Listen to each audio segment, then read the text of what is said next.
माधवा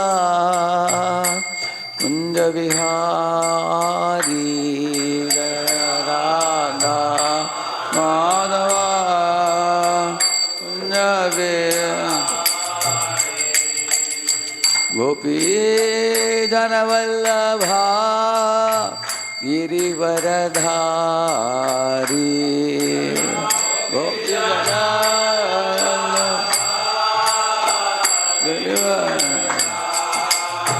यशोदानंदन ब्रज जन रंजन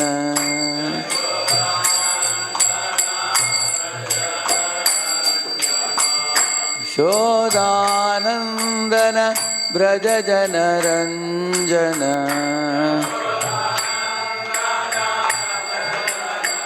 यमुना तीरा वनचारी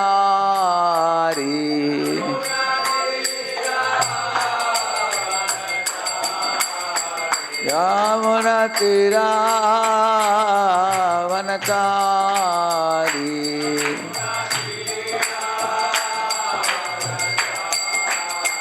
जय राधा माधवा कुंज विहारी राधा माधवा हरे कृष्णा कृष्णा कृष्णा हरे हरे हरे राम राम राम हरे हरे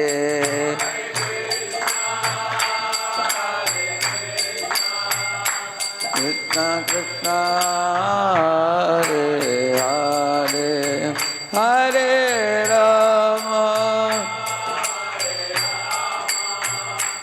राम राम हरे कृष्णा कृष्णा कृष्णा हरे हरे हरे राम राम राम हरे हरे हरे कृष्णा कृष्णा कृष्णा हरे हरे हरे राम राम राम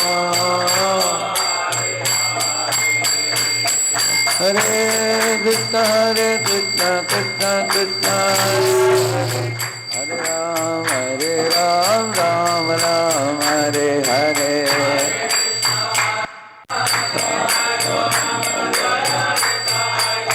हरि बोल हरि बोल हरि बोल नित्य गौर हरि बोल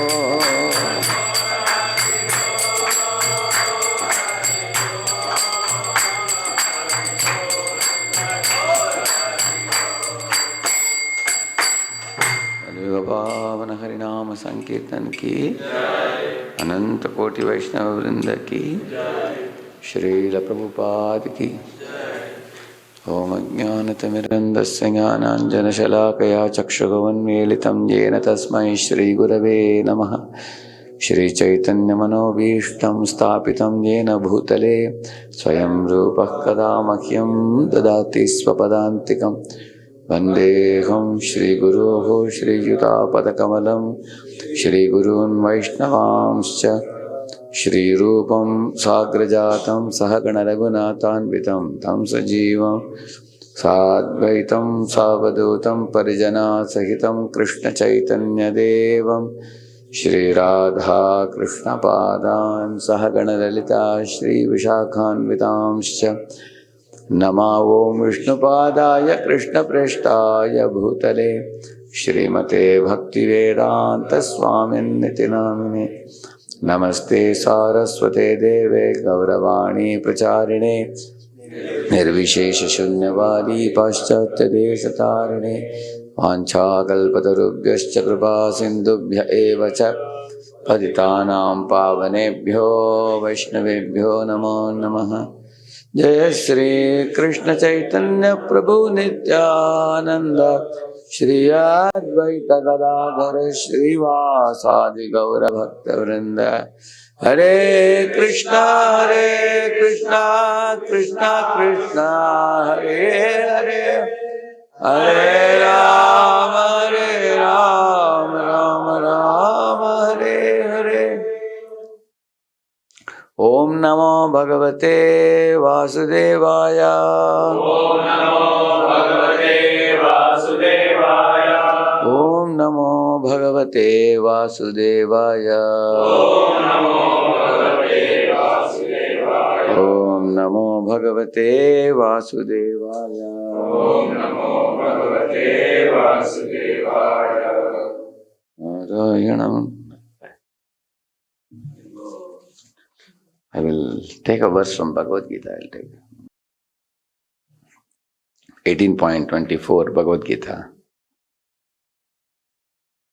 यत्तु कामेप्सुना कर्म, अच्छा it's not कर्म,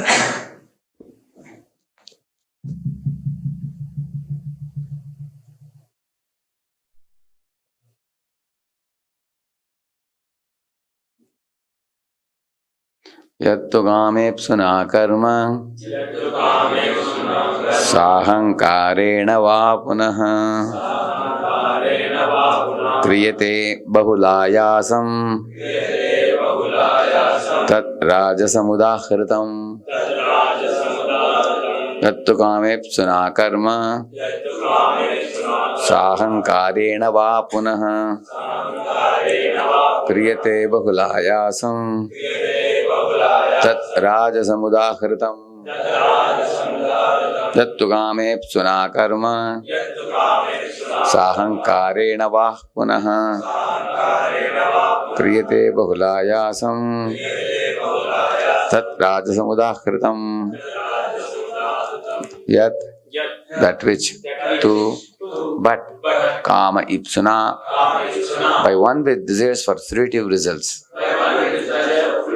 karma, work, sa ahankarena, with ego, va, or, punaha, again, kriyate, is performed, bahula ayasam, with great labor, tat, that, rajasam, the mode of passion, udahritam, is said to be. Translation by Srila Prabhupada ki. But action performed with great effort by one seeking to gratify his desires and enacted from a sense of false ego is called action in the mode of passion. So two words are used here. One is, it is performed with, three things are said, performed with great effort, bahulayasam, not little effort. It performed with great effort. Secondly, it is said, seeking to gratify one's desires. Where is that in the verse here? Kama ipsuna. So you should remember the Sanskrit words. Kama ipsuna means what? Desire to gratify our sense desires. Kama ipsuna. And it is also performed with sa ahankarena, it says. Performed with false ego. So who can say all the three words? Kama ipsuna, bahulayasam, sa ahankarena.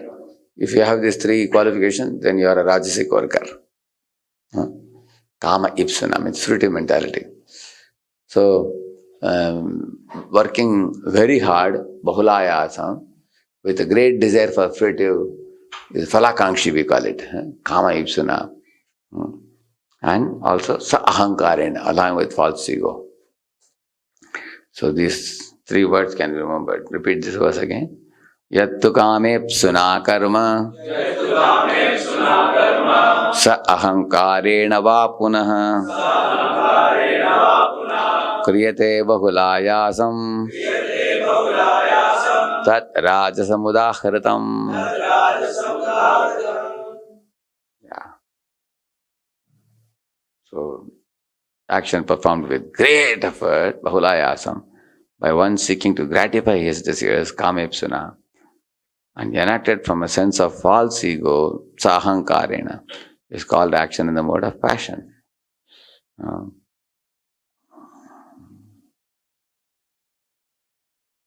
Nityam sangarahitam araga dveshatah kritam afala prepsuna karma yattat sattvikamujyate. Nityam, regulated. Sangarahitam, without attachment. It's not nityam, it's niyatam, regulated. Sangarahitam, without attachment. Aragadeshatah, without love or hatred. Kritam, done. Afala prepsuna, by one without desire for fruitive results. Karma, action. Yat, which, that, sorry, that. Satvigam, the mode of goodness. Uchyate is called. So, here he says niyatam means regulated. It is not unregulated. When a person is passionate, he can become very unregulated in his schedules. Whereas this person is niyatam, regulated. Time पर खाना, time पर सोना, time पर काम करना, time पर जपा करना, everything he does on exact appropriate time. Is regulated in everything. Eating moderately. When I am serving prasad, some people say little, they will say. And sometimes we see people just putting disproportionately on the plate. After sitting, after eating half, they will say, I am not able to complete now. Then why did they take so much? Anybody knows? Why did they take too much prasad on the plate? They were afraid it may get over. Sometimes they fear that second time if I go, item may not be available. They take more. But then after eating half plate, they are not able to complete. Correct now? Is it regulated? No. So regulated means don't take more than, don't bite more than what you can chew. It is said now. Take little. Regulated. Whether it's eating, sleeping also. 6 hours is good enough. Prabhupada says there was one devotee who was sleeping all day. Prabhupada said, 16 rounds you have chant. He said, Prabhupada, I have no time because I am sleeping all day. Prabhupada said, no, 16 rounds you chant, rest whole day you can sleep. Prabhupada said, this is my special benediction to you. You can sleep whole day, Prabhupada said. But then you should not eat also, Prabhupada said. Because if you eat, you have to work. If you don't want to work, don't eat, only sleep. But after completing 16 rounds. And then Prabhupada said about Kumbhakarna. He said, that's like Kumbhakarna. Kumbhakarna sleeps 6 months in a year, he said. And then Prabhupada said, you see, if a man sleeps 12 hours a day, that means half day he is sleeping and half day he is awake. Similarly, that means in a year, what is half time? 6 months.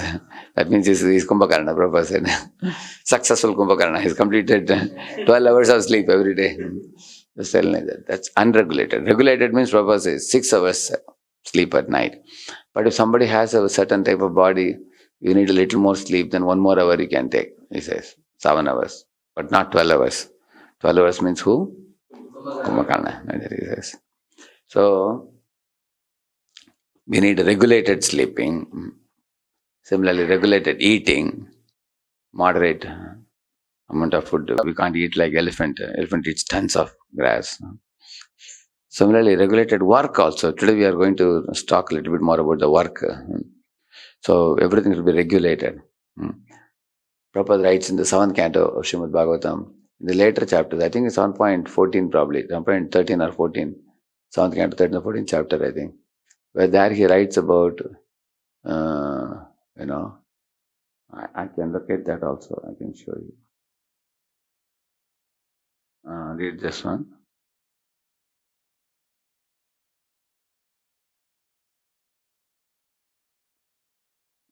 This is 7.14.3. 7.14.3.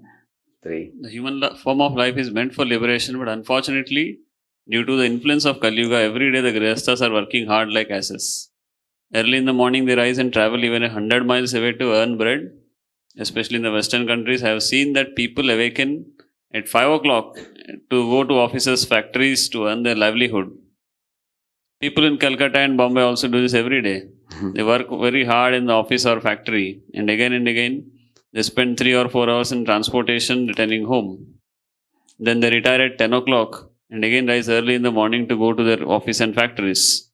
This kind of hard labor is described in the Shastras as a life of pigs and stool eaters. Yeah. So now, from here you understand what Prabhupada talks about hard work. Hard work means what time they get up, he says? Yeah, in Bombay you can see people boarding the unit trains at 5 o'clock in the morning, correct, no? They start traveling in the morning, at night they come back at 10 o'clock. That means if somebody is working from morning 5 to night 10, how many hours is working?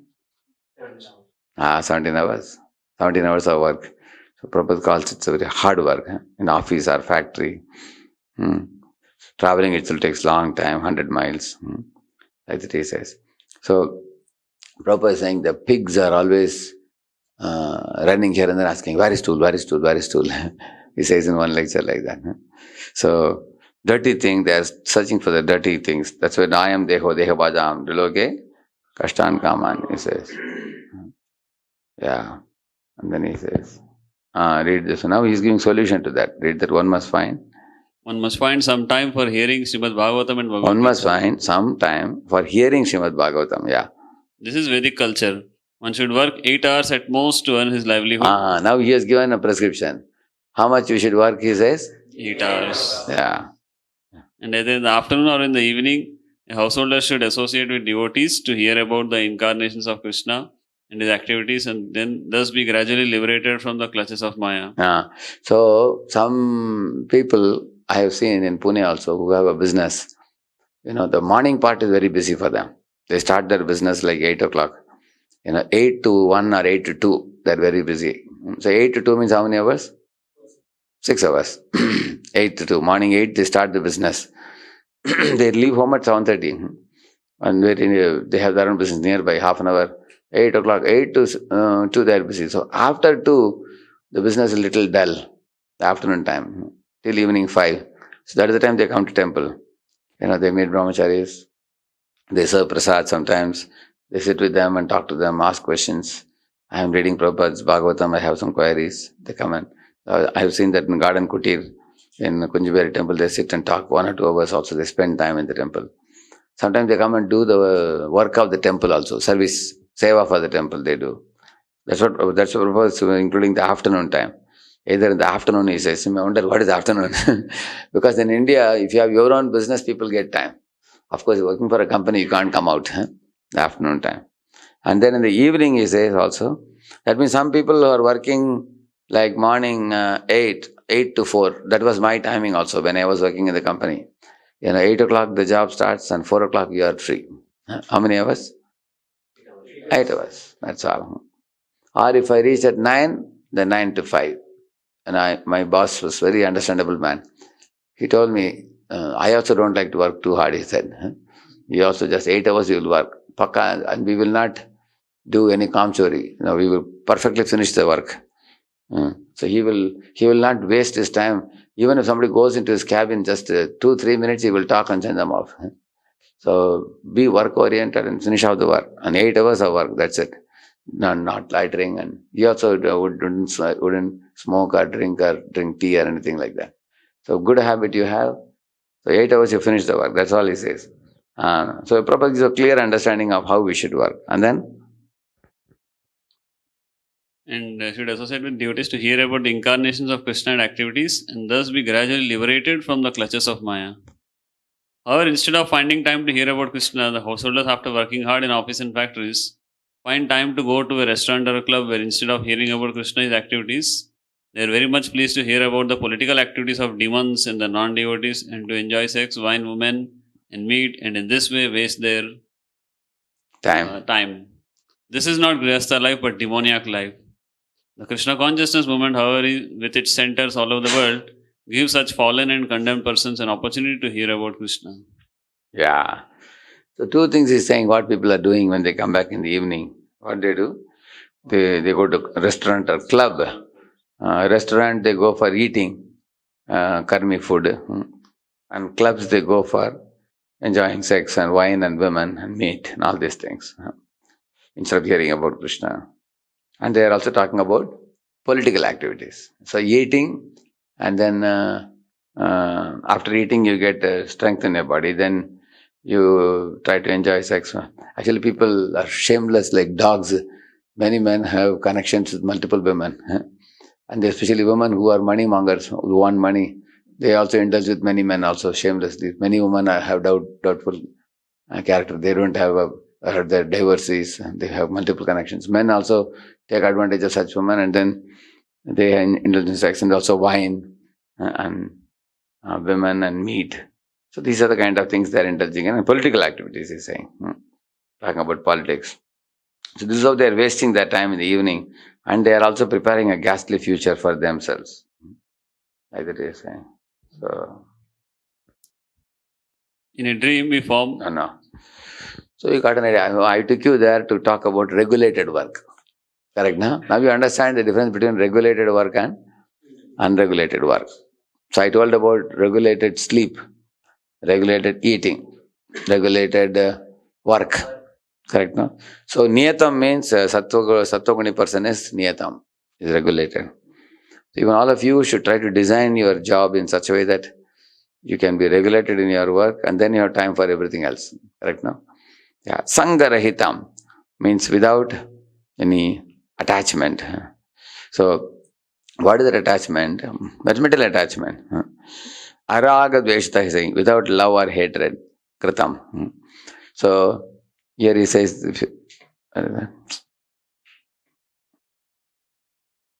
see, that action which is regulated, which is performed without attachment. What is with attachment? Yukta karma phalam tyaktva shantim apnoti naishtikim ayukta kama karena phale sakto nivadyate.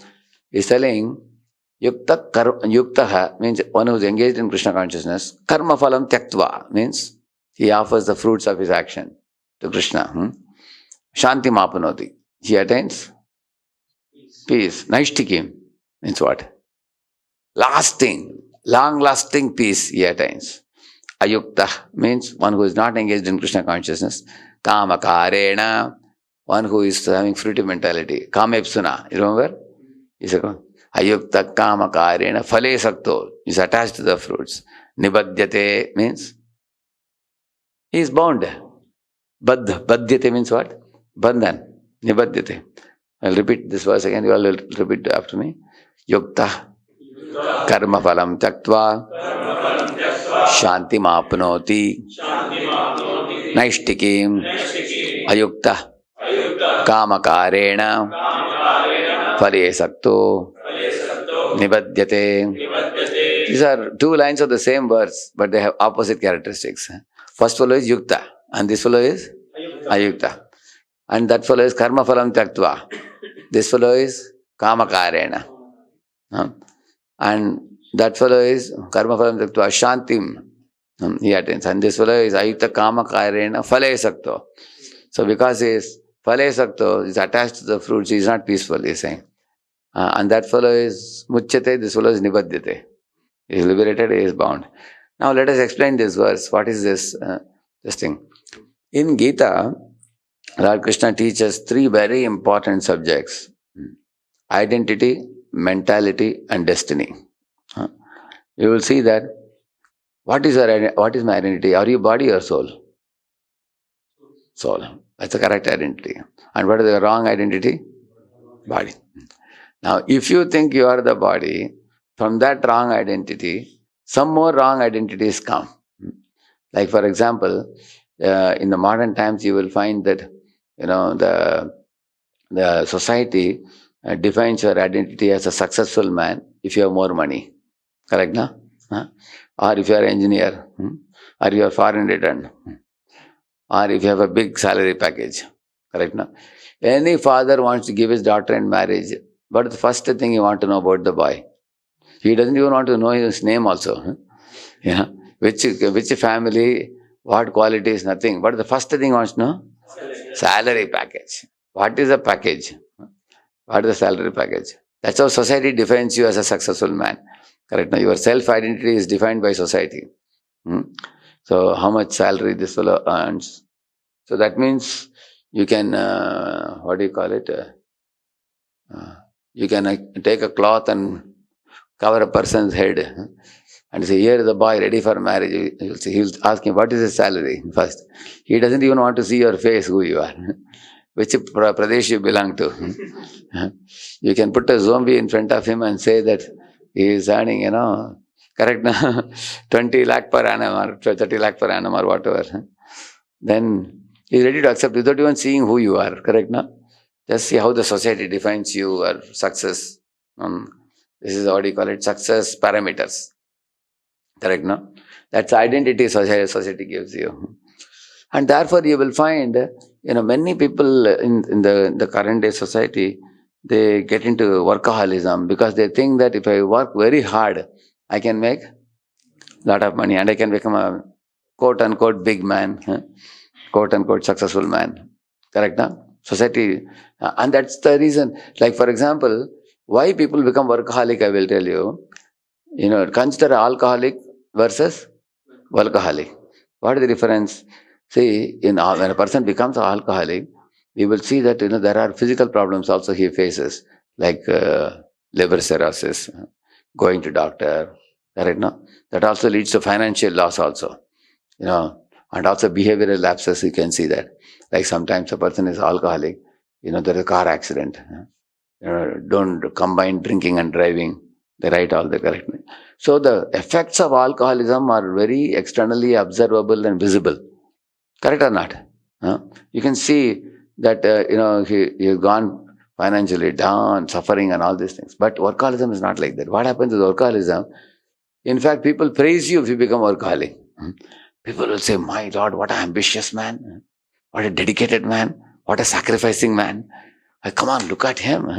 In fact, when a person goes to the stage, people say that, he went from rags to riches. This man, and like Sandeep Maheshwari, for example, somebody is introducing, how he was and how he has become. Any man like that, if you see, people applaud or not. That means the more you become workaholic, the people around you in the world applaud you. So that means they are telling you can become even more a greater workaholic. Correct, no? By encouraging you, by appreciating you. Whereas alcoholic will be discouraged by people.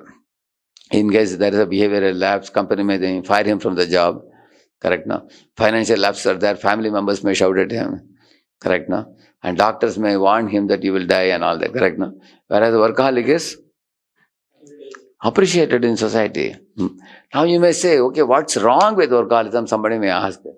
But in the name of becoming a big man, you will see over a period of time what happens when a person becomes a greater and greater workaholic. In the name of becoming bigger and bigger and bigger, the result is that he practically isolates himself from family and society and he becomes consumed in his table. With his laptop, with his work, he gets consumed.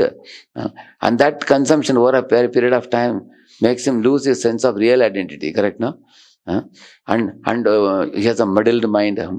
Actually, that is the reason many of them have this stiff neck and back pain and ulcers in the mouth and indigestion in the belly, and a person has to go to doctor. He has battered bodies. And he has a very, very muddled mind. The mind actually is always thinking about, because whatever you are associating with, that's what occupies your mind.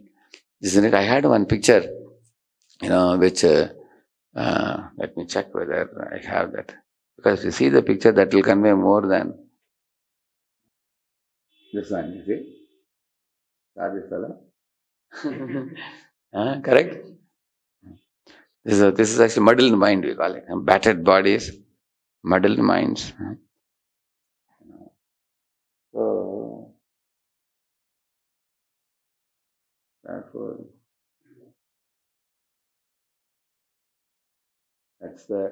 so because of that becomes his identity, and also suddenly he has a health loss. And actually, there's a fragmented family. You can see that many people, because they didn't invest in relationships in the family. They didn't invest in their health. They didn't invest in their goal of life, meaning of life, purpose of life. And in the name of becoming big, they slog, and then for a period of time, suddenly they look back. So this is the way most of the world is going now, because society defines success for you, your identity for you, and you also try to align with the society's definition of what is value, and we try to be validated by them. Correct? Now we want to be validated by fools. Correct? Now, on the other hand, if somebody becomes a Hare Krishna devotee, somebody may criticize. The people in society may criticize. So we also become afraid. Okay, let me flow with the current of the world so that they will recognize me as one of them. You understand what I'm saying? So, therefore, one should ask the question, what is my identity? What is my... See, not only they are putting you in false identity, they are giving you a false sense of worth. You know what is sense of worth? That means, okay, if somebody is a man making a lot of money, that's what makes you worthy. That's what the world is telling you, correct now. Like one girl in Pune wanted to get married. She comes to temple and she told her counselor that my parents want me to get married to a boy from Australia. And that boy is making 2 lakh per month. And she wanted to marry a boy from the same college, her senior boy, who has completed his MBA, and he is also a devotee boy coming to temple, and he is earning some 60,000, per month, after finishing MBA. So this girl told the boy, "You come with your parents and meet my parents." So the boy came with his parents and met the girl's parents. Father said, "You see, you are making 60,000, that boy is making 2 lakh. But the girl's problem is that boy, 2 lakh boy, is a meat eater. He eats meat, he drinks wine." And she's telling the parents that, see, he doesn't follow the regulative principles. How can I marry him? And he's not a devotee also. And this boy is a devotee. Father says, no. You bring a devotee boy who earns more than 2 lakh, then we will see. You understand? So you can see how people's mindsets are. You can see that. So your self-worth is defined by society. What kind of... Fortunately, she could marry the devotee boy. Finally, she was very adamant and everything. And mother was all right, and father was not all right. Somehow she could get married. And then that boy also grew in his business and job and everything eventually. But the point is, the self-worth is defined by society, and therefore people are not able to take devotion service very boldly, confidently. Correct? No? Therefore, first question you have to ask yourself, who are you? Are you the body or are you the soul? If you say I am the body, you are simply flesh and bone, that's all. You are no better than stool and urine and flesh and bone. That's what we have to tell them. Whole society, that's what they are thinking who they are. Isn't it? And this body grows from childhood to boyhood to youth to old age. Imagine, for example, one of your friends is a pakka hardcore materialist. He made a big bank balance. Somebody, one man told me, recently we had a program in his house in Hyderabad. So his wife is a devotee, and he's also becoming devotee now. So he did some special app for Google, and they gave very big amount of something like 30-40 crores actually. So nowadays people make a lot of money, correct now? If you do some breakthrough, correct now, for a very big company, they give also. So people get money, which is very wonderful. Of course, when our Vyasacharya Prabhu got an award recently, you know that? And Gaura Hari Prabhu, Vyasacharya Prabhu, they got an award also. So even a devotee may sometimes do breakthrough. Maybe by Krishna's grace, a devotee may be empowered to do some miracle. He may get money also. It comes like that. But at the same time, you need to know that I have to have a regulated life. Like that shloka says.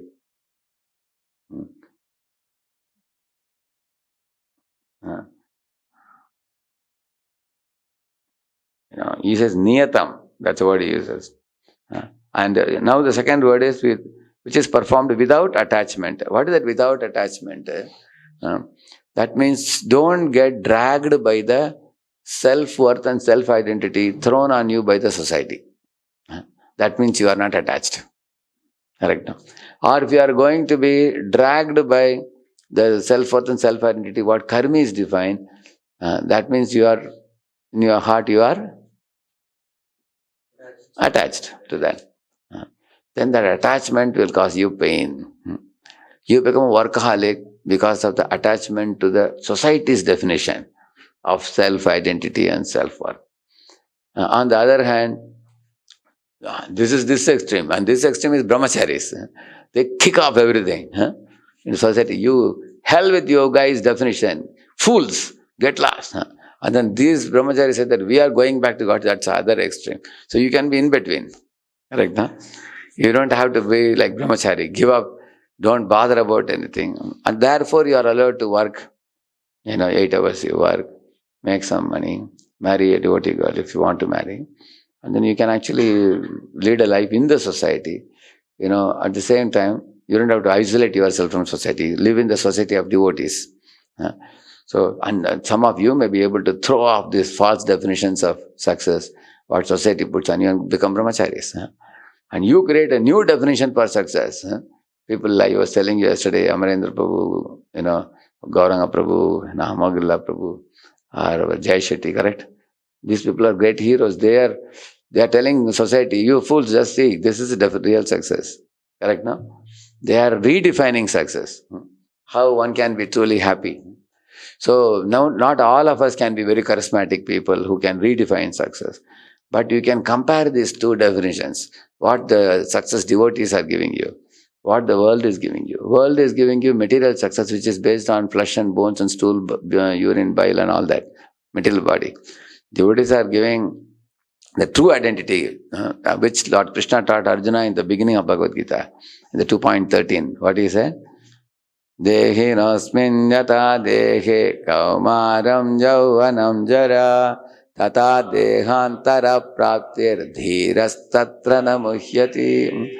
So, he is saying that Arjuna, this Atma is seated in this bodily machine, and the body is changing from childhood to boyhood to youth to old age, and it will perish. And body is just like a dress over the soul. So don't become enamored by this bodily dress or the glitter and glamour outside. You are the soul, different from the body. Understand the real identity. And if you don't understand the real identity, you are going to cry now. You are already crying. Why you cried? Because you are worried about the dying body of the relatives. Na hanyate hanyamane sharira. Your relatives are not dying. They are just leaving the body and taking on another body. The Atma never dies. Atma can never be cut by weapons. Atma can never be burned by fire. All that he taught him. Correct, no? So, that's the very first thing Krishna teaches, giving him the real identity. What is your real identity? And if I am not the body, if I am this, one man asked Prabhupada, Swamiji, you guys are doing Krishna consciousness, chanting and all these things. What if there is no Krishna? What if you come to know after your death, suddenly you realize that there is no Krishna? So Prabhupada said, have you not seen our life? How we live? Don't you see the food we eat? Such nice food, 3 times a day, hot food, very nice prasad we are eating.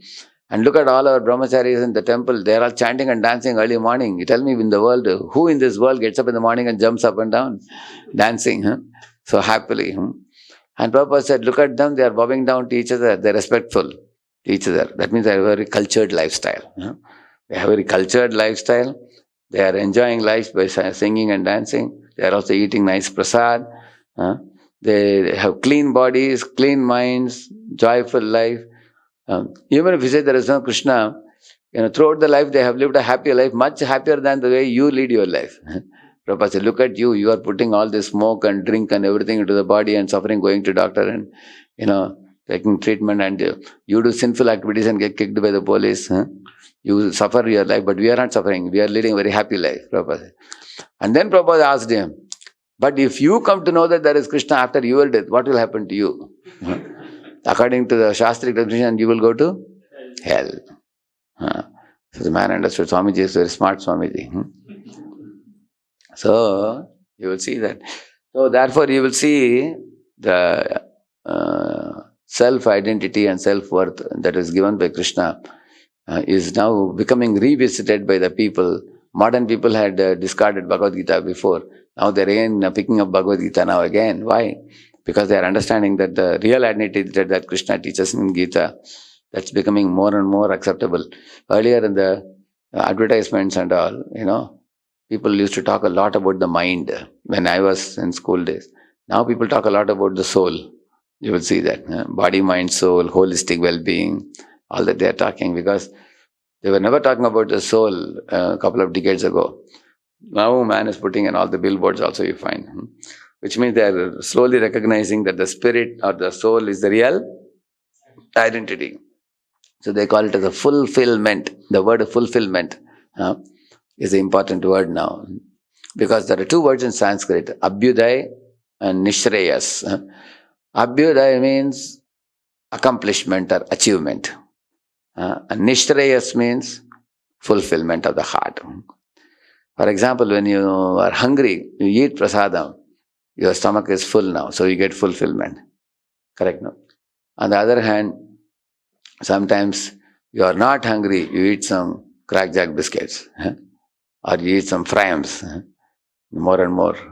Or people buy this pail in the train, or they drink this Pepsi, things like this. So these things are not, many of these things are not healthy, but people consume these things just for the titillation of the tongue. So, which nourishes you, which troubles you? Yeah. When you're hungry, when you eat prasad, that nourishes the body, isn't it? The other one often just titillates. Similarly, the Nishrayas is what is fulfilling to the soul. And the Abhyuday is what the glitter and glamour that world puts on you, and the false sense of worth and false sense of identity the world throws on you, and which you run after, and that's what makes you workaholic. Correct, no? So such workaholism makes battered bodies, muddled minds, fragmented families, and despirited spirits. That means the spirit soul. Everything suffers by that. Therefore, we need to learn to work without attachment to the false definitions of success. Is it clear? And also he says, without love or hatred for the work, he says. Like for example, what is that without love or hatred? You will see that sometimes when work is given to you, you hate the work because you are lazy. Correct, now? One doesn't want to do the work. Like for example, you get up in the morning, you have to throw water and clean the room. There may be little lethargy. You may think, what if I don't clean? Nobody is going to catch me. Isn't it? Yeah. Similarly, you have to wash the clothes. Sometimes we keep on dumping the clothes, till the last cloth is not washed. Correct, no? And then you find it's a heavy rainy day and tomorrow there are no clothes. Night, 9 o'clock, people put the dhoti kurta quickly and they squeeze it. Prabhuji, can we put on the fan? They say, no, everybody says, Prabhuji, it's cold winter, why do you want the fan? I say, Prabhuji, dhoti is not drying. I put in chairs, correct? Correct? So that's lethargy, correct? No? That is hatred for the work. Yeah. At the same time, somebody may have, love for some work also. Like for example, you are told to chant 16 rounds, you chant. But you are saying, Prabhuji, can I go for following up the boys? Say, why you want to go in the morning? Morning you chant. Prabhuji, morning you want to bring the new boys for the program. But your senior is not very happy. He says that morning you chant and evening you can bring the boys. Or sometimes somebody says, Prabhuji, somebody is chanting 4 rounds and going inside. Why? I'm preparing a poster for the weekend program. Is it the time for preparing poster? Morning time. That means you have some love for some work. Some fellow, there was one brahmachari in those days. We used to have this, what do you call it? They make this posters and all. What do you call this? Now it is Canva they use. For Photoshop. Photoshop, correct. Photoshop. So he used to spend hours and hours in Photoshop making these pictures. Sometimes in the morning he will slip out at 6:30. I'll say, hey, catch that fellow. Where is he going? Prabhuji, I have to make poster, otherwise, your program will suffer. He will say, I will say, no program. My program can suffer, you should not suffer. Prabhuji, I am making a very beautiful poster. Prabhu, I am doing for you only, Prabhu. He said, no, I am telling you, I don't want that. So later on, I told his boss to remove the Photoshop from his computer. I told him, this is spoiling you. You never even told me, secretly you are leaving at 6:30. For making 2 hours he sits and makes posters. I told him, these things our grihasthas, others will do it. Outside, if you give, in their office, when they get time, they will do it. You should not. Your brahmachari should chant well. 16 rounds you chant thoroughly, very solidly, and then you inspire them spiritually. Don't try to inspire others materially. I told him. So he has love for that work. Which work? Photoshop. So he was telling me, for him, Photoshop is like eating gulab jamun for him. When he sits in the computer, he brings the things from the net, put together. Some people get addicted to that, correct? No? Putting different type of pictures and everything. So we should not have love for the work or hatred for the work. So, therefore, we have to perform without attachment, which means what is the meaning of performing without attachment? Don't become a workaholic also. Don't become attached to work which is not given to you. It's given to somebody else. And also don't develop hatred for the work which is given to you. Correct, no? That kind of, that means what is the meaning of that without love or hatred means, why are you doing the work if somebody asks you? Because my senior has told me to do this work. My authority has given me this work, so I do this work. And I do it for their pleasure. Correct, no? Therefore, this is the Karma Yoga teaches this point about how we should work. Anything that is given to us, we should actually. You understand the tendencies that I am talking about. We should not bring lethargy in work, nor we should bring passion in work also. In the passion means sometimes we have passion for that work which is not given to us. You understand, no? That is not.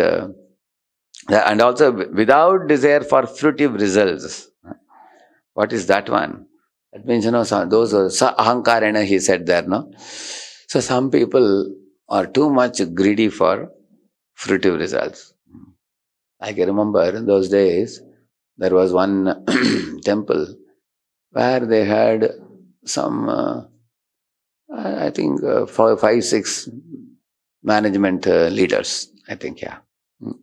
One person was not a management leader, he was below.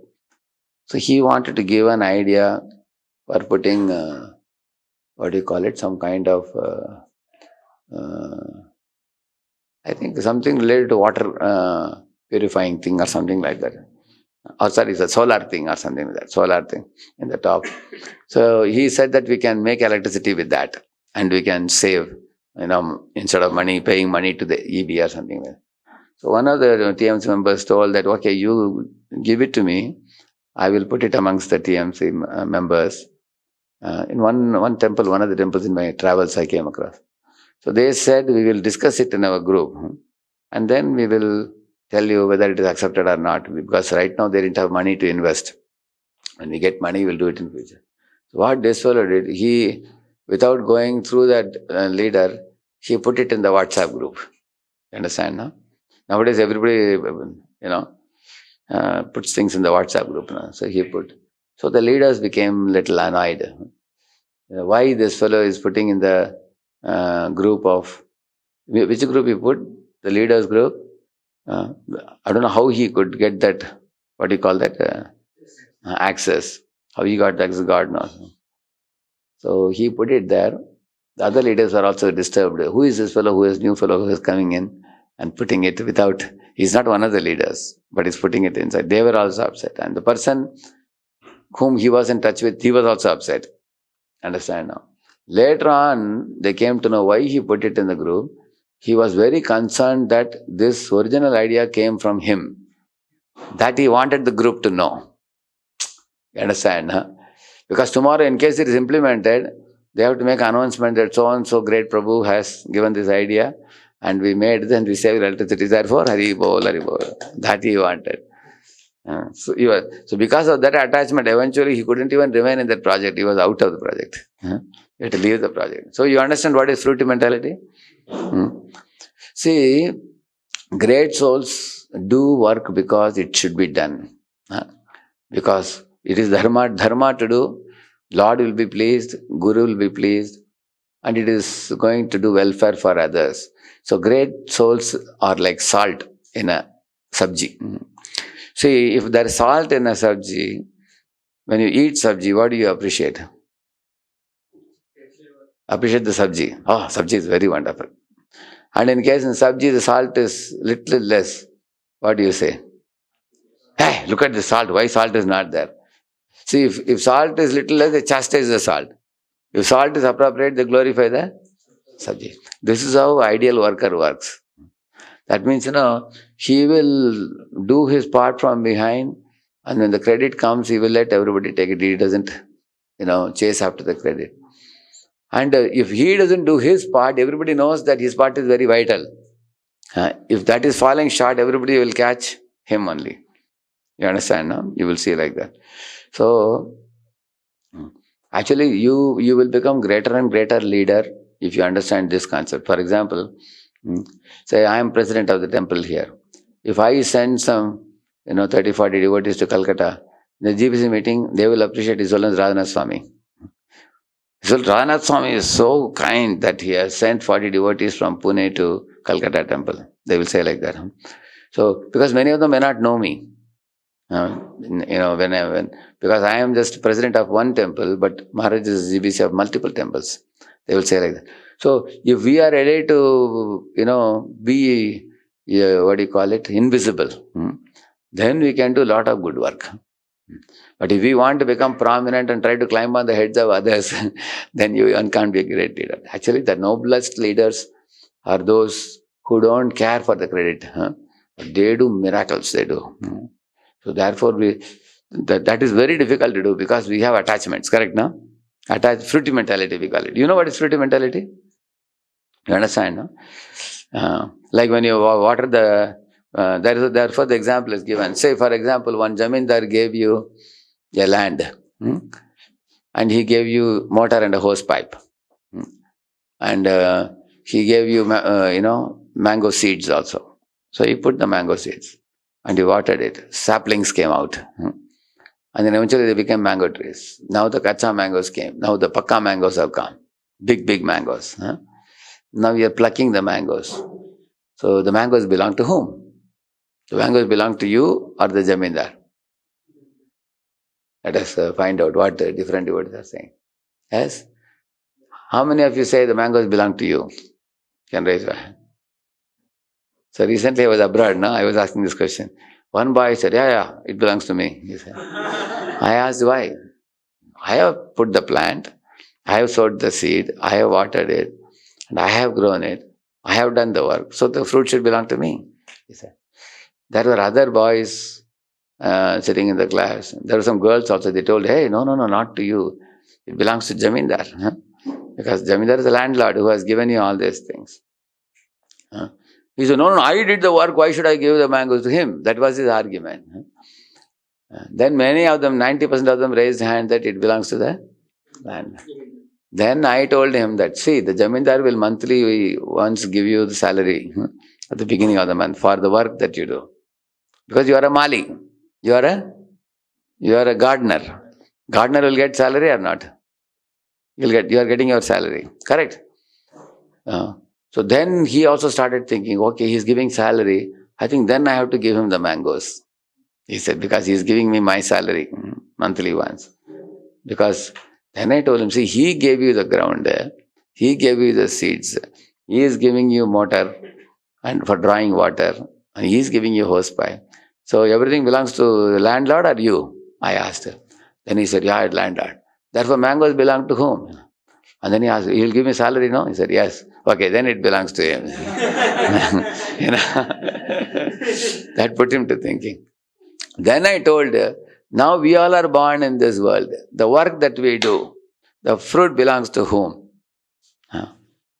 Like for example, you are studying engineering, you are getting marks, you earn a degree, you got marks, so you were very meritorious, you are very brilliant, you got a first rank or things like that, you got a gold medal or something like that. So that credit belongs to whom? Krishna. Why it belongs to Krishna? Can anybody say? He says, Buddhir buddhimatam asmi. I am the intelligence of the intelligent. He says, correct, no? And who gave you the body? He gave you. Who gave you the brain? Who gave you the eyes to read the books? Correct, no? Who gave you legs to go to college?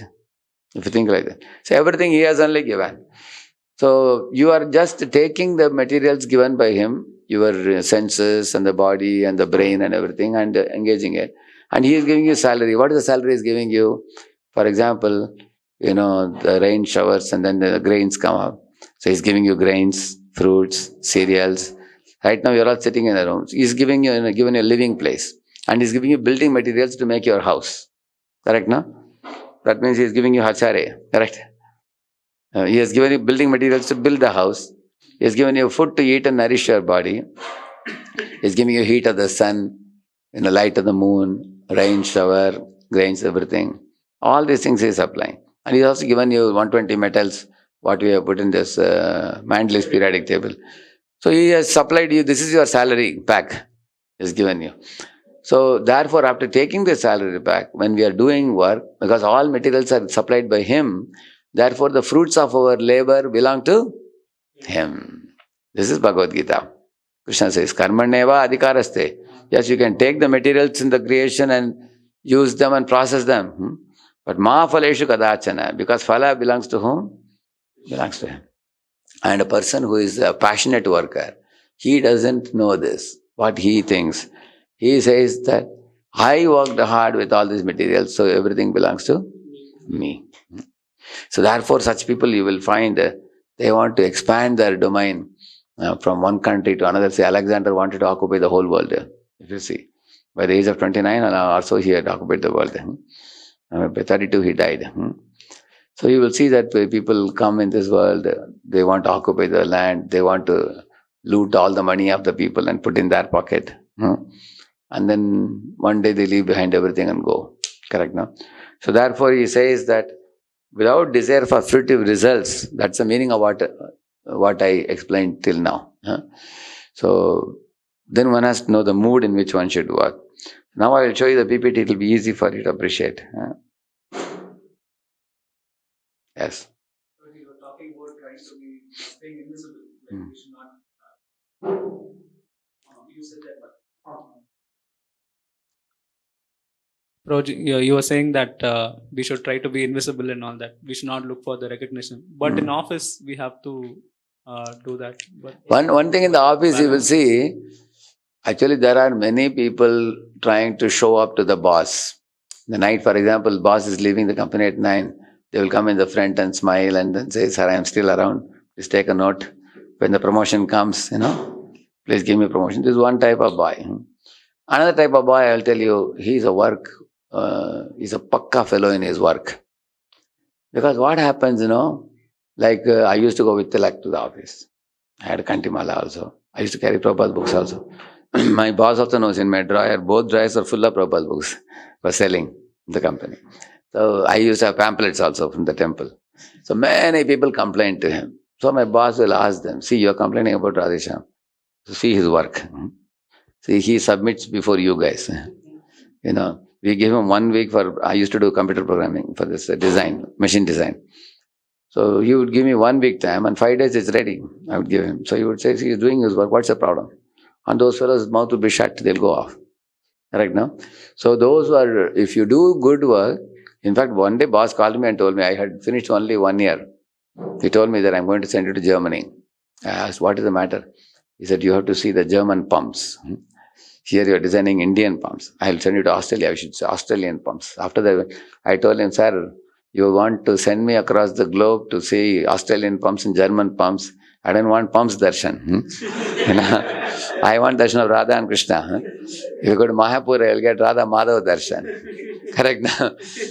If I go to different temples in ISKCON, now I am getting different Radha Krishna darshan instead of pumps darshan. He knows me, I am going to join full time. I told him also. My boss, he wanted me to extend in the company for some time.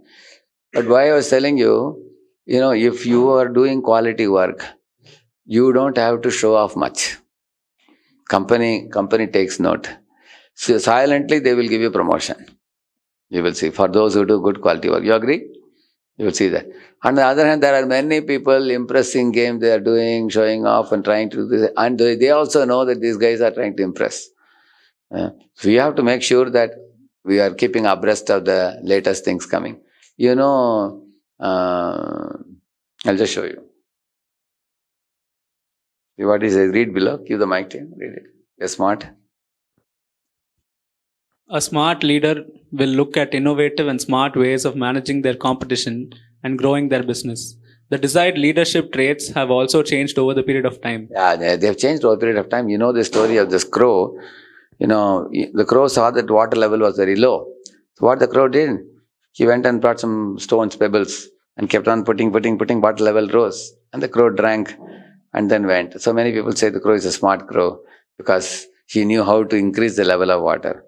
But actually this crow is not a smart crow, he's a hard-working crow because he had to bring the stones and everything. What would a smart crow do? Can anybody guess? He went to the juice shop and got one straw like this. He drank, yeah. He didn't have to do hard work, isn't it? Yeah. Read this, emerging leaders. Emerging leaders are not expected to be hardworking. See, not expected to be hardworking. It's a fact. You are working, nowadays IT company, there are people who never go to company. They are allowed to work from home for years together. Because company knows that he is bringing profits to company. Then whether he comes in company or not, yesterday Prem Kitan Bhu took me to his office and said all office was khali. He said now because the company started work from home, they are saying they don't want to spend overheads. Many, especially in America, many companies are closing down the offices. They say you work from home. Ever since that work from home has become a very big thing in America now. Why? Because as long as one is producing profit for company doesn't care. Because they say you have your time, you have your fun. In fact, company goes to the employee's home and they ask him which room you want to make it into office. And he shows this room. Then they give him an office ambience. They spend money. They say instead of giving overheads there, we will spend money here. They set up the room, they put AC and everything, and they create the facility so that the man can feel that in my home, one part of my home is also office like that. Yeah. Read further. Not expected to be hardworking, determined, and sticking to position. Yeah, these are old things, correct, no? Generally, people in a decade ago, if you are a hardworking fellow, you will be appreciated, correct or not? And also, you are very determined in work. You don't slacken. Or you are sticking to a position in the same company for, somebody will say, in this company I worked for 25 years. Now if you say that, people will look up and down. Acha, you are in the same company, huh? Because now people jump every 2 years, correct, no? That means you are considered to be a progressive fellow. That means the definitions are changing or not? They're changing, yeah, next. But who are smart, well-informed, agile, strategic? Agile means adaptability, flexibility, ability to change, yeah. Agile, strategic, business and number. Strategic means what? You do market scanning.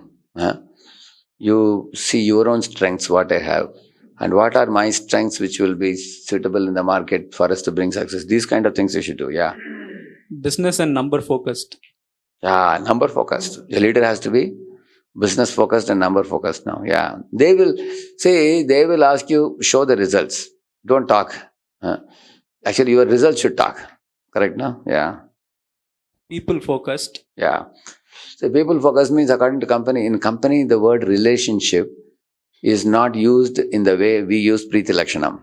Relationship. The company definition of relationship is different from our devotee definition of relationship. In company, relationship means a man who is able to influence his team members to get the work done. That is called relationship in company. Whereas in devotee circle, Preeti Lakshanam means I give you a prasad, you give me a prasad. I give you a gift, you give me a gift. And I ask you questions and you answer. And we have Preeti Lakshanam. We dance together in Kirtan.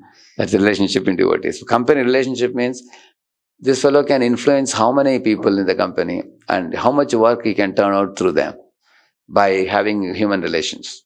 That is the relationship in company, yeah. And who have a global exposure are successful. Yeah, see, if you have these things in the company, you will get promotion. That means you're smart means you're well informed. That means, boss is talking something which is latest thing. 2 days ago it has come and you don't know. Then he will say that you are not keeping abreast of things. Because technology is changing very slow or fast? Very fast. So you have to be well informed. And agile means some people are stuck in the old ways. They are not ready to change. Then bosses are not happy with you. You should be ready to get a last. How many of you will smile at your boss if he gives you last minute assignment? Difficult, no? So if you smile, you get promotion. That is agility. Agility means, you spring to action, you have reflex action, yeah. And then strategic, if you are a strategic fellow, strategic means you go and tell the boss what you are doing and how you are going to bring success. Many bosses are willing to lend their ears to listen to you. If you go and tell the boss, sir, the way we are doing now, no good. So I have a new way which will make our team very successful. Many bosses have become humble enough to listen also nowadays, which goes to show, because ultimately they are looking for profits. That's their goal. For them, money is God. So if you are able to bring success to your team, even bosses are willing to listen to their subordinates also, because they are also getting training now. So, and if you're number focused, business focused, you're not a talker. Imagine you say, sir, I have been staying till 9:30, 10. You have seen me for last 3 years. Why are you not giving promotion? What he will say? What results did you produce? Correct, no? Yeah. And you have to learn. Just because you're result focused, you should not neglect the people. You should be people focused. People should not be burnt out. You should know the art of getting the work done from people at the same time. Like Microsoft, for example, one boy was driving me in Seattle. So he was telling me, Microsoft gives very less salary. It doesn't give a very fat salary. Then I asked them, why people don't live? He said, they give you everything else you need in life. For example, they give you house to live. They give you hospitalization. Hospital, they have schools. They have gardens. They have playing areas for the children and for the youth and everything. They have community centers. They have theaters. Everything in the Microsoft campus. And none of them is chargeable. Everything is free for the employees. So what the Microsoft people have done, instead of giving you X amount of salary, they give you only half X. And the balance half X, they transformed it into facilities. And that is more touching to the heart of the employees. So employees get stuck in that, they will never come out. Once they go, they are very happy in that. That's what he was telling. I was saying that, of course, we may say stuck, but some people are happy in that situation. They don't want to move from company to company. They are very happy when they get the facilities. But the idea is, it's a smart way of caring for people. Rather than giving them a fat salary and say, you take care of yourself, all the things. Correct, no? When they give, you understand what I'm saying? When they provide the facilities. So, read the last line. Customer experience and quality has become a vital ingredient for survival and sustainability. Yeah. You see, for example, any of you go for a tuition center, even though the tuition center head may be a devotee, and you are also a devotee. Both of you are devotee. See, you are joining a tuition center. The head is also a devotee, you are a devotee. And you are expecting that the head will give you more salary and everything. So he will tell you, Prabhuji, both of us are devotees, I agree, but you have to show competence in the teaching field. And your competence is measured based on the children's comments. If the children say that this sir teaches maths very well, they are very happy. In fact, many tuition centers are running on the name of the teacher only. You know that? There is one Deepak Kabra in Hyderabad. And Deepak Kabra Institute, he puts huge crowd of children come. They all know mathematics. He is a super expert in teaching. So in tuitions, if you can't prove yourself, then you will be asked to quit. And you are proving yourself based on the whose satisfaction? Student satisfaction, customer satisfaction. And also what quality of work you can produce. That has become a vital ingredient for survival and sustainability. Now how will you survive in the job, and then how will it will be sustainable. So this is what is considered as smart work nowadays. So now coming back to the question you asked, how can we not impress our boss, and how can we be remaining invisible? Actually, many big fellows apparently remain invisible, and the time eventually they'll get recognized. Like Einstein was fired from the school and he became genius of the century. If you see even our Bill Gates left the college in between because he got a new idea of starting a Microsoft, correct now? And then how he became. So if you have the substance, you don't have to make effort to be visible. Another thing I'll tell you, you produce a video and throw it in the YouTube. Even without advertising, if it is a quality product, it will sell or not. It sells like 1 million people watch it because they are benefiting from it without even much advertising. On the other hand, you will see there are people who make a mediocre product and they promote like anything. in the YouTube also, correct? Now, and after that, people who see, many, a million people may see it, but eventually they know what is this substance, because there are mechanisms of promotion which you can do. But at the end of the day, people know that this is a promoted material.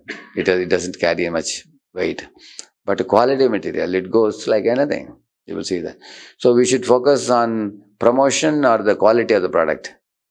Same with your work also. You focus on your quality of work. And also if you are a man of character, like you all have a very big extra edge over other people. Like for example,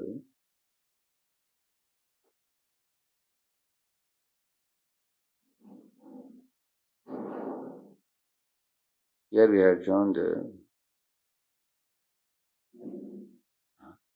see this one. You have seen this one? And this fellow, bosses see that he has no control over eating habits, you see. How he can be fit for work? He never comes to work fresh. What is the use to us? Because he's drinking. There are young boys nowadays drinking, correct, no? A lot. See, every 1 hour he has to go for a cigarette break. It's affecting our productivity 25%, thinking. He's always unwell. I can't rely him for anything. He gets into unnecessary efforts, the famous one. Correct? See? He has broken marriage because of his habits. He's not attentive to work. He's spoiled bread. He fights with everybody, see? He has a quarreling tendency. He has too many psychological issues, never looks confident at work. So these are things which companies see also, correct, no? As devotees, you have extra advantage or not? In overcoming these things, you are following 4 regulative principles. So you have a big,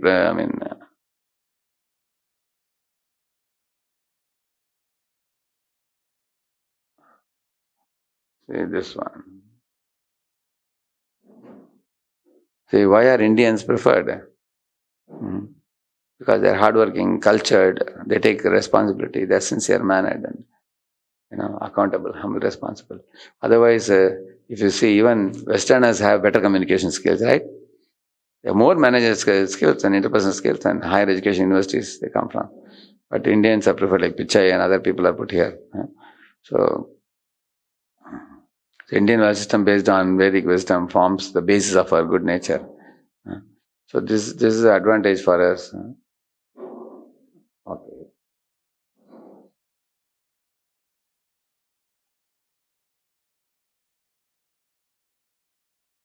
We have not yet come to this. Art of relaxed. We became so relaxed in different topics. Never entered into this topic of art of relaxed and efficient working, how to perform Karma Yoga. If you want, I will show this. People may wonder what is the next slide to this. You have to go to office now, all of you. It's getting. Huh? Is it? See why this picture is put up? Mahavishnu, because he's the most relaxed person, correct? No? Yeah, has he got to run somewhere? One fellow saw this piece and said, Swamiji, I feel so happy seeing this picture. He said, if I can also do my office work like this. He said, have a nice little way. At the same time, not only relaxed, he's also efficient. He is creator of millions of universes, you see. See, please read it. Everybody in this world is doing some work. Nobody can remain without doing any work. Mahikachichanamapi jatadishtatya karmakarat. Krishna says, nobody can live without doing any work. Even for a moment, we all have to do some work, yeah. How to work skillfully and efficiently while remaining cheerful and stress-free. Yeah. If you have to work skillfully and efficiently, sometimes we become workaholic and we get very stressed. And we become morose also. So he says how to be cheerful and stress-free even while turning out a lot of work. Yeah. How can work become a means for upliftment and happiness? Yeah. And then what is Karma Yoga, Bhakti Yoga? Okay. Concentration has 3 components. You see, attention, awareness, and absorption. What is attention? No matter how trivial routine work you may do, pay attention to details. Put hard. Yeah. This is success of, concentration in any work. If you like the work, you will concentrate. That's the meaning of putting the heart in the work. And also, if you pay attention to details, any work becomes enjoyable. Like for example, cleaning the room. There's a square, if you see. Every square should be completely, wiped. Make sure that you don't leave some portion and some portion don't clean like that. Do it with attention. Bit by bit, complete the whole room. Yeah? So pay attention to details. So paying attention to details is a sign of love, it is said.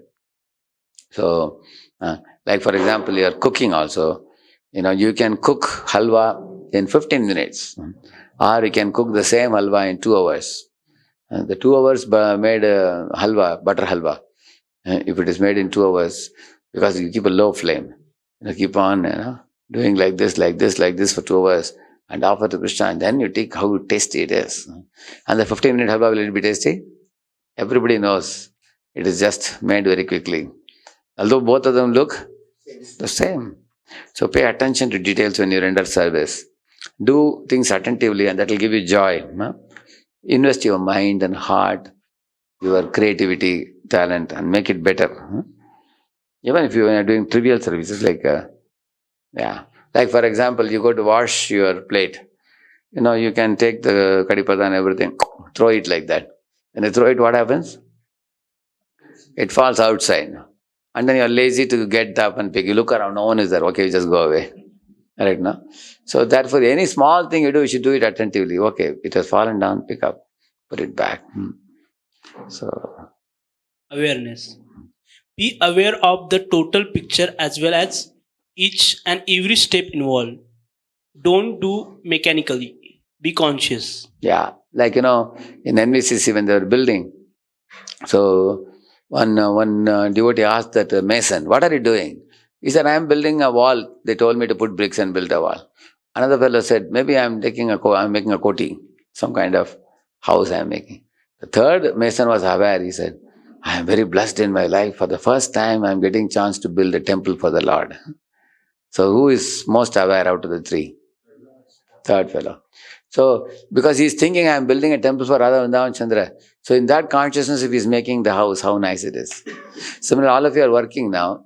If you think that I'm working because Krishna has given me hands and legs, I am working. But this work is awarded to be by God, because Varna Ashrama, correct, no? Everybody has a certain Varna and you are given that work. So one should accept as God's work. And also one should think how I can offer a part of these fruits to Krishna's service, so that preaching can flourish. So that kind of thought process you have, then you are having overall awareness, yeah. And then? Absorb completely. Be oblivious of anything else in the world. Live in the present. Don't drift to past and future. Or future. Correct, no? When you are doing a work, just like you imagine you have 2 teapots. You have to move the oil from this to this. When you put oil, gubuk, like that oil will come. You have seen that? But you have to make sure that let it jump, no problem, but it has to exactly go into the hole like that. So that requires absorption. Otherwise, imagine oil is going like this, like that you say, it will go outside. Correct now? One has to have the eyes, exactly make sure it is going like that. So don't think of the past or future. Be in the present and be observant like that. Same with welding also. When you're welding, if you've done welding, yeah, the distance between the welding rod and the mild steel plates, it has to be a certain, like 1 millimeter or something. If it becomes reduced, it sticks. If it is far away, it won't weld. We have to do continuously. So that requires attention also.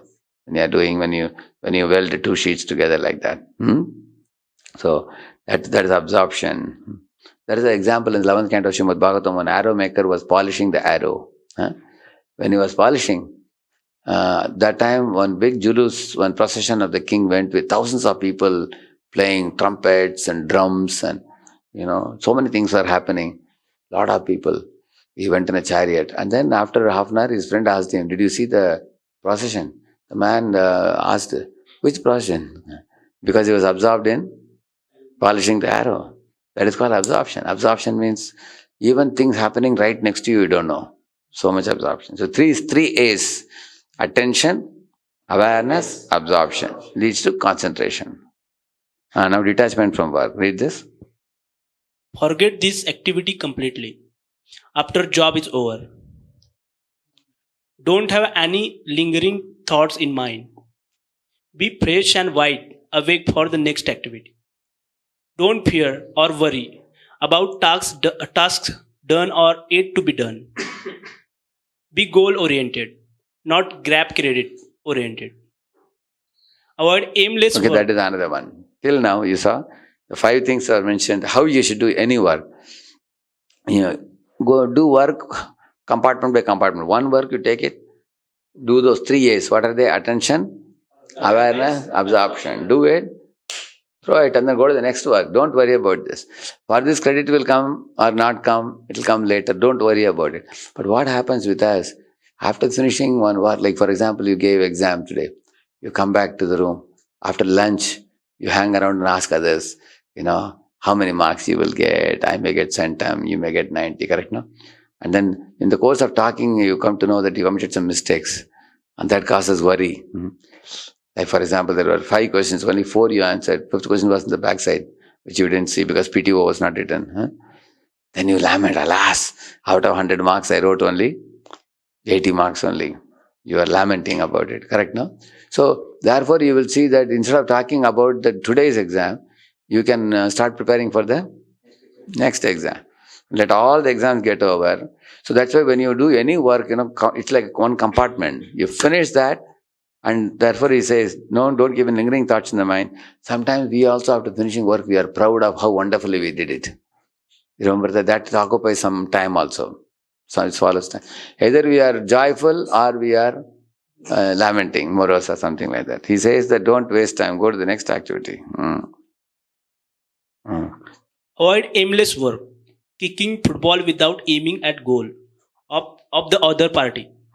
Make short-term and long-term, personal and professional goals with the ultimate aim of self-realization. Yeah, personal goal, professional goal, both.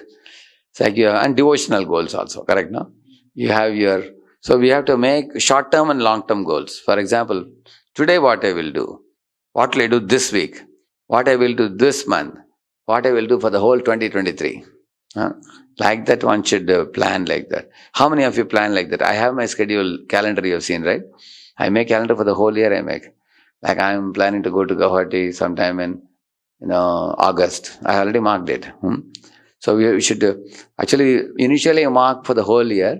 Later on I keep filling it up, more details. As the months come nearer and nearer, then I fill up more details. But all the big things, major, like when will be Utkarsh camp, I already marked it in last week of May and first week of June. Like that we mark and keep.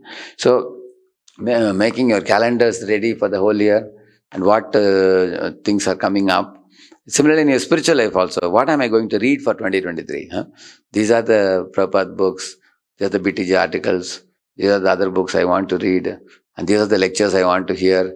Group them up together in some folder in your computer, wherever, and then keep it, and then start consuming them. Then you will be very, very successful.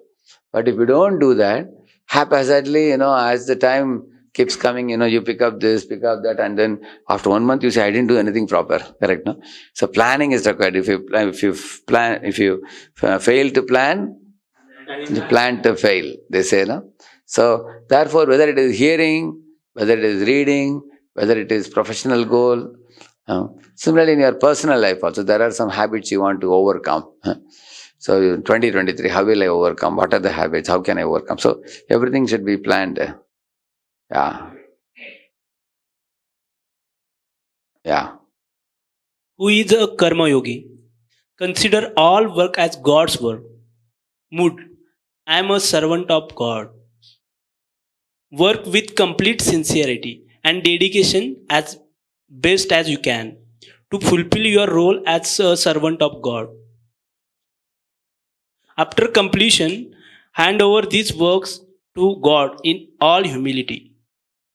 A karma yogi does intense work but leaves all results thereof to God. For example, you ask Hanuman, or Ravana asked, who are you? He asked him. He said, Dasoham Kaushalendrasya. He said, I am servant of Lord Rama, who is the king of Koshaladesh. That's what he said. What is his identity? Who are you? I am servant of God. And then And then what work you do? I am a Ramadut. I do Lord Rama's work. You say, how do you do? With sincerity, dedication, commitment, and sacrifice. I put my heart in doing the work. And what will you do with the fruits of the work? I will hand it all over to Ram. The credit of finding Sita, I give it to Ram, because without his empowerment, I cannot do anything. Just like, for example, if I give key to a car, chirk, chirk, chirk, chirk, and then leave it, it goes. So I am empowering the car to move. Similarly, we are all powered by Krishna. Like this finger now, for example, is a part of the body. Because of it, the finger can do many things. These fingers can, lift a glass of water, or somebody comes to hit me, they can punch and finish him, or something falls on me, they can stop it, isn't it? They can be used for counting, they can be used for playing piano, they can be used for playing mridangam, many things. You can play carom, so many things you can do. So the fingers have many abilities. But if it is disconnected from the body, can it do anything? It will be lying on the ground, it can't do anything. So we are connected to Krishna, so we can do so many things. We are part and parcel of Krishna. So the devotee always remembers this. Like for example, say Achyuta Prabhu comes and opens the door. I am battering door from outside. What will I say? Who opened the door? Achyuta Prabhu opened the door. Or I can say Achyuta Prabhu's right hand opened the door. Or I can say Achyuta Prabhu's right hand, the Sambodhan finger and the thumb together opened the door. So which one generally we say? Achyuta Prabhu opens the door. Similarly, we say that, oh, how wonderful Krishna is. He does miracles through devotees. Like that we say. Or we can say, Krishna did miracles through this particular temple president. He was like this hand. And in that temple president, we can say, Krishna did miracles through the temple president. There are two devotees who did this service very nicely together. Correct, now you can say. But if you say, ultimately Krishna is doing wonderfully, still it's not wrong. Because we all are part and parcel of Krishna. Is that clear to everybody? So we generally tend to forget that we are part and parcel of Krishna. That part we forget. And the part starts thinking, I am God. That is the whole problem, correct now? Yeah. So that's Hanuman's consciousness. Read that. Shift your attitude from doership to doer. Anybody else can read, you can read it from there. Others also. Shift your, Shift your attitude from doership to divine. Eliminate feeling of I did it. I only can do it. Harsh truth is that in reality you can't do anything on your own without God's sanction. Correct, huh? Like for example, this light, if I put on, it will be on. If I put off, it will be off. Appears that I am the controller, but if our electricity board does power shutdown, then my switching on has no meaning. Similarly, if Krishna doesn't sanction, nothing can come. Not even a blade of grass can move without his sanction. We are all powered by him. That we should remember, yeah. There are many uncertainties in this world. Eliminate false ego and doership feeling while doing work as a faithful servant of God. Don't take any credit for the work done. Humbly surrender the reward to God. Example, Hanuman never took any credit, gave it all to Ram. See, one thing is, even though you may not take credit, the world will give you credit. And Lord will give you credit. That is their part. That is not our part. But generally what we do, we boast. Correct? Now that's where the problem comes. See, even without those who don't want credit, credit comes to them. How many of you have seen that? You have seen that, correct? On the other hand, those who, therefore there is a saying, Pratishtha Nari Sada Kumari. You heard that? Pratishtha means credit. She's a Nari, she's a Kanya, she's not married. And she's chasing after great souls like Madhavendra Puri. She wants to marry great souls, but they don't want to marry her because they don't want credit. They're running away from name, fame, glory. They're running away. And there are other fellows who are chasing after this girl because they want it. They want Radheshyam Nari. Is she ready to marry them? No, because credit runs behind those who don't want credit. And there are whole world is chasing after credit, and she doesn't like to marry them. Therefore, she always remained Kumari. Pratishtha Nari, Sada Kumari. You understand this? Yeah. Hanuman? Example, Hanuman never took any credit, Gave it all to Ram. Yeah, correct. This is a way we can shift our attitude from doership to divine. So, Hiranyakashipu is in the mood of doership, and Prahlad is in the mood of divine. Correct, no? Vena Raja is in the mood of doership. And Yudhishthira Maharaj is in a mood of divine. So what is the difference between this? Kings like Yudhishthira Maharaj and all think, what is Krishna's plan? They think like that. But this person says, it's my plan. He thinks like that. Devotees, pure devotees think, by Lord's blessings, I'll be able to do this. But this person thinks, I have the manpower to do it, I will do it. Like that, he thinks like that. So that's the main difference. What should be motivation of work? First is purification of heart. Basically, we require to do good work basically for helping ourselves to purify our heart and elevate us. Actually, why am I doing any work given by Krishna? Because I want to purify my heart. Ultimately, everything is done by God only. It's not that God is depending on us for running the world. We are simply given opportunity to help others by God to improve ourselves. Like for example, I am preaching. Slowly I realize that I myself have to implement all this in my life. Then we get purified. And it's not that we are indispensable. You know the scientific theory of law of displacement of water, you know that? Which Archimedes came with the Eureka thing. That means, if you put a mug in the water displaces itself. If you remove the mug, what happens? It comes back.